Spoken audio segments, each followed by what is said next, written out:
दोस्तों नमस्कार। आज की कहानी है बेटा जो देर से पैदा हुआ। एक युगल था जिनके यहाँ वृद्धावस्था में एक पुत्र का जन्म हुआ, पर वृद्ध को समझ नहीं आ रहा था कि वो अपने बेटे का नाम क्या रखे। तब वो नाम का चयन करने के लिए एक ज्योतिषी के पास गया। यह जानकर कि पुत्र का जन्म वृद्धावस्था में हुआ है, ज्योतिषी ने उसका नाम नोमोल रख दिया। वृद्ध आदमी ने उसे एक शॉल व चांदी का सिक्का उपहार में दिया, कहीं वह नाम न भूल जाए। इस आशंका से वृद्ध वापस जाते हुए बार बार नोमोल नोमोल बोलता जा रहा था। रास्ते में नोमोल बदलकर नेमेल हो गया। जब वो नदी के तट से गुजरा तो वहाँ एक व्यापारी ने तट पर अपनी नाव बांध रखी थी। जैसे ही वृद्ध आदमी व्यापारी की नाव के पास पहुँचा, व्यापारी ने नाविक को नाव खोलने का आदेश दिया। नाविक जैसे ही ऐसा करने लगा कि उन्होंने वृद्ध आदमी को नेमेल, जिसका अर्थ उनकी भाषा में होता था कि नाव में मत जाओ, बोलते सुना। यह सुन नाविक ने व्यापारी से कहा कि एक वृद्ध आदमी ने हमें नाव के पाल खोलने के लिए मना किया है। व्यापारी ने वृद्ध आदमी को बुलाया और उससे इसकी वजह पूछी। वृद्ध आदमी को लगा कि अगर उसने व्यापारी की बात का जवाब दिया तो हो सकता है कि वो नाम भूल जाए, इसलिए वह लगातार नेमेल ही उच्चारता रहा।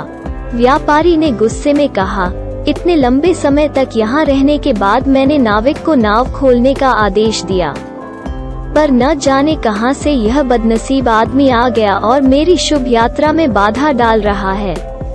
इसके हाथ इसके पीछे बांध दो और इसकी खूब पिटाई करो। पिटने के बाद वृद्ध आदमी नेमेल भूल गया और उसकी जगह नोह बोरहोल बोलता बोलता चलने लगा। इन शब्दों का अर्थ होता है छैल छबीला। उसी समय एक आदमी खूब सज धज कर शानदार कपड़े पहने वहां से निकला। उसे लगा कि उसका मजाक उड़ाया जा रहा है, क्योंकि उसने बहुत तड़क भड़क वाले कपड़े पहने हुए थे। यह सोच उसने अपनी छड़ी से उसे खूब मारा। दर्द से कराहते हुए वृद्ध आदमी नोह बोरहोल शब्द भूल गया और रोते रोते बोलने लगा, सितुत कोई इतुहे सोरा, यानी कि यह दबसरे से कहीं बेहतर है। उसी समय घायंघा रोग से पीड़ित दो आदमी वहां से गुजरे। उन्हें लगा कि वो उनकी बीमारी का मजाक उड़ा रहा है। क्रोधित हो वो उसे तब तक मारते रहे जब तक कि वो जमीन पर गिर न गया।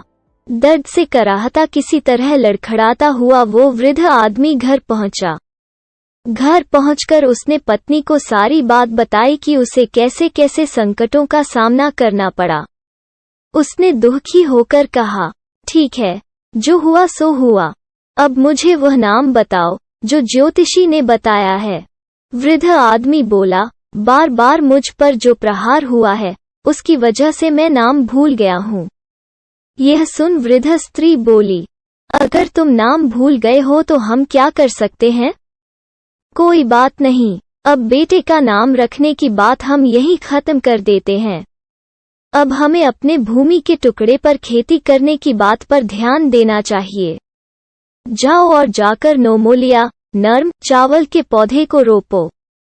नोमोलिया शब्द सुनते ही वृद्ध आदमी को अपने बेटे का नाम नोमोल याद आ गया। तब वो गुस्से से अपनी पत्नी को बोला, अगर तुम्हें बेटे का नाम पता ही था, तुमने मुझे इतनी यातना और पिटाई सहने पर मजबूर क्यों किया? यह कहकर वृद्ध आदमी अपनी पत्नी को जोर जोर से डांटने लगा। उसका क्रोध उसकी पत्नी ने उससे माफी मांगी और फिर समझाया कि उसे वास्तव में वह नाम नहीं पता था जो ज्योतिषी ने सुझाया था।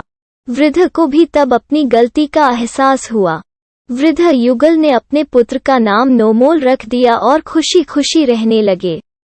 दोस्तों आज की कहानी में बस इतना ही। कहानी सुनने के लिए धन्यवाद। नमस्कार।